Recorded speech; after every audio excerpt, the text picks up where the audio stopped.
नमस्कार दोस्तों, आज की मार्केट सेंटीमेंट वीडियो में आप सभी का बहुत बहुत स्वागत है। आगे बढ़ने से पहले मैं आपसे अनुरोध करूंगा कि आपकी स्क्रीन पे जो पॉइंट्स आपको दिख रहे हैं उनको एक बार पढ़ लीजिए। मेरा कोई भी व्हाट्सएप ग्रुप या टेलीग्राम चैनल नहीं है और फेक कमेंट से आप कृपया करके सावधान रहिए। तो दोस्तों, जैसा कि हमने कल के मार्केट सेंटीमेंट वीडियो में चर्चा की थी कि हमारा अंडरग्राउंड मनी फ्लो यहाँ पे पॉजिटिव था। उसके पीछे एक प्रमुख कारण जो कि मैंने कल की वीडियो में एक्सप्लेन भी किया था कि लॉन्ग पोजीशंस को क्लोज करके एफआईआईज ने ऑप्शंस में लॉन्ग पोजीशन बनाई थी। इसका मतलब वो एक बड़ा मूव एक्सपेक्ट कर रहे हैं, जिसकी चर्चा हमने कल के वीडियो में विस्तार से की थी। मार्केट ने उसको फॉलो किया, लेकिन ओपन होने के बाद, जब मार्केट ओपन हुई उसके बाद जो कल की वो लॉन्ग पोजीशंस थी ऑप्शंस के अंदर, वहां पे एक एक्सचेंज ऑफ हैंड हुआ और उन पोजीशंस को शॉर्ट पोजीशंस में कन्वर्ट कर दिया गया।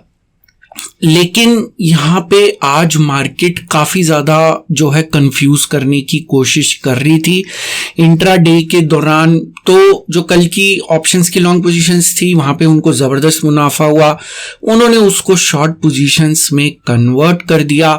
लेकिन वो एफआईआईज की पोजीशंस थी, तो यहाँ पे कोई ऐसी कोशिश कर रहा था कि इनका स्टॉप लॉस हिट कराया जाए। तो यहाँ पे आपने देखा कि उसके बाद मार्केट ऊपर की तरफ गई, तो यहाँ पे कौन चाह रहा था कि उनका स्टॉप लॉस हिट हो। तो बेसिकली यहाँ पे आप देखेंगे कि लॉन्ग और शॉर्ट साइड दोनों पे पोजीशंस बनी क्लाइंट्स और डीआईआई साइड के द्वारा, डीआईआईस के द्वारा। तो यहाँ पे जब मार्केट ओपन हुई तो वहां पे एक्सचेंज ऑफ हैंड हुआ। इसके अलावा फ्यूचर इंडेक्स में शॉर्ट पोजीशंस बनी, जिससे जो हमारा इंट्राडे मनी फ्लो था वो नेगेटिव था।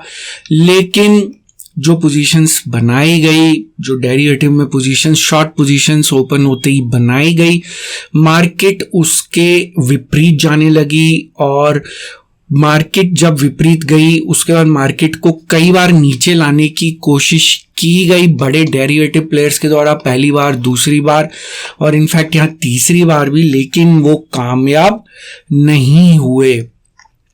तो अगर आप अगले हफ्ते की भी ऑप्शन चेन देखेंगे तो वहां पे भी आप देख पाएंगे कि कॉल राइटर्स का यहाँ पे स्टॉप लॉस हिट कराने की कोशिश की गई, और जिसके अंदर हम कह सकते हैं कि कुछ हद तक जो प्लेयर्स इनका स्टॉप लॉस हिट कराना चाहते थे वो कामयाब हुए।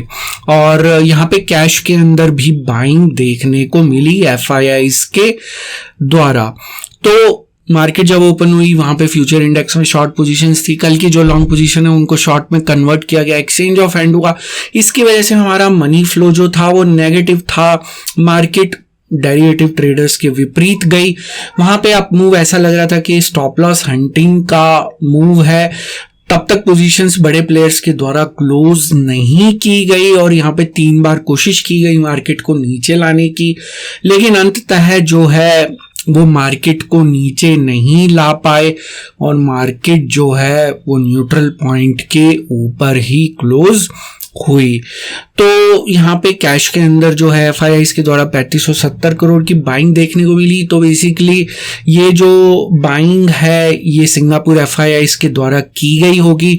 जो ऑप्शंस में लॉन्ग पोजीशंस कैरी फॉरवर्ड की गई थी, जिनको सुबह एक्सचेंज ऑफ हैंड के द्वारा शॉर्ट पोजीशंस में कन्वर्ट किया गया, वो शायद वेस्टर्न एफआईआईज थे। इस वजह से उनका स्टॉप लॉस हिट कराने की कोशिश की जा रही थी। यहाँ पे मार्केट को ऊपर ले जाने वाले स्टॉक्स में Infosys, ICICI bank, HDFC bank प्रमुख स्टॉक्स थे।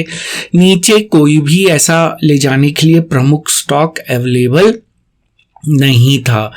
तो कैश का जो मनी फ्लो था वो पॉजिटिव था और D2C रेशो भी सजेस्ट कर रही थी कि डेरिवेटिव्स मार्केट को कंट्रोल करने की कोशिश कर रहे हैं। लेकिन ये रेशो जो है यहाँ पे आप देख सकते हैं कि इसमें कोई ज़्यादा बदलाव नहीं हुआ। नॉर्मली ये वीकली एक्सपायरी के दिन इसके अंदर बदलाव होता है, लेकिन वो बदलाव, बड़ा बदलाव देखने को नहीं मिला।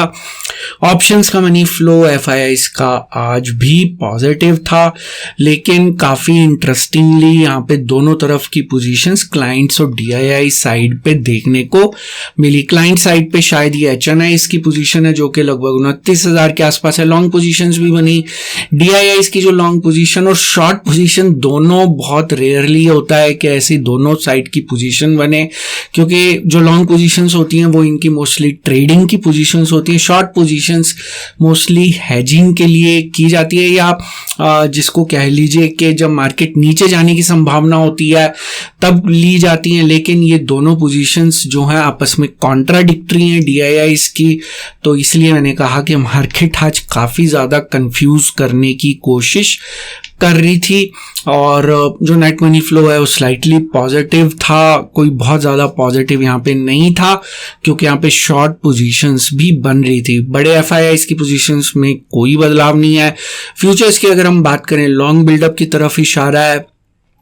तो यहाँ पे जो है अगर हम समरी के तौर के ऊपर देखें तो सरफेस मनी फ्लो में कैश का मनी फ्लो पॉजिटिव था, ऑप्शंस का भी पॉजिटिव था, फ्यूचर्स का भी पॉजिटिव था। तो सरफेस मनी फ्लो अभी भी स्ट्रेंथ की तरफ इशारा कर रहा है। और जो आपका FIIs की अगर हम यहाँ पे बात करें, कैश के अंदर ज़बरदस्त बाइंग की गई, ऑप्शंस में मनी फ्लो पॉजिटिव है, फ्यूचर्स में न्यूट्रल, तो ये भी स्ट्रेंथ की तरफ इशारा कर रहे हैं। अंडरग्राउंड मनी फ्लो मैंने इस वीडियो में एक स्क्रीनशॉट की सहायता से शेयर कर दिया है। उम्मीद है कि मार्केट जो EOD का अंडरग्राउंड मनी फ्लो है उसको कल भी फॉलो करेगी। एक और चीज़ मैं क्लैरिफाई करना चाहूँगा कि जो EOD का अंडरग्राउंड मनी फ्लो होता है, जो इंट्राडे का अंडरग्राउंड मनी फ्लो होता है, ये दोनों की कैलकुलेशन टोटली अलग होती हैं। तो इन दोनों को आप अगर अलग अलग ट्रीट करें तो बेटर रहेगा, क्योंकि यहाँ पे EOD अंडरग्राउंड मनी फ्लो हो सकता है पॉजिटिव हो, लेकिन intraday underground money flow negative भी हो सकता है। तो ये डिपेंड करता है कि जो इंट्राडे प्लेयर्स हैं उनका अगले दिन क्या ओपिनियन है मार्केट के प्रति। तो दोस्तों ये था आज का अपडेट।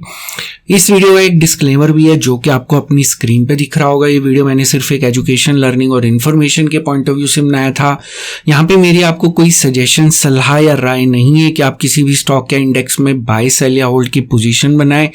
किसी भी निवेश या ट्रेड से पहले अपने फाइनेंशियल प्लानर या इन्वेस्टमेंट एडवाइजर की सलाह जरूर ले लें। केवल उन्हीं की सलाह के ऊपर किसी तरह के निवेश या ट्रेड का निर्णय लें। जो भी जानकारी मैंने आज की इस वीडियो में दी है सभी डेटा पॉइंट्स पे आधारित है। सभी डेटा पॉइंट्स पब्लिक डोमेन में अवेलेबल है, जिनको आप खुद जाके क्रॉस चेक, क्रॉस वेरीफाई कर सकते हैं। मेरे द्वारा दी गई जानकारी 100% गलत साबित हो सकती है, इसलिए मेरी दी गई किसी भी जानकारी के ऊपर किसी भी तरह का कोई भी निवेश या ट्रेड का निर्णय ना ले। तो दोस्तों आज का मार्केट सेंटीमेंट वीडियो देखने के लिए बहुत बहुत शुक्रिया। हम फिर मिलेंगे कल एक नए मार्केट सेंटीमेंट वीडियो के साथ, एक नई जानकारी के साथ, एक नई सीख के साथ, एक नई लर्निंग के साथ। तब तक आप अपना ध्यान रखें।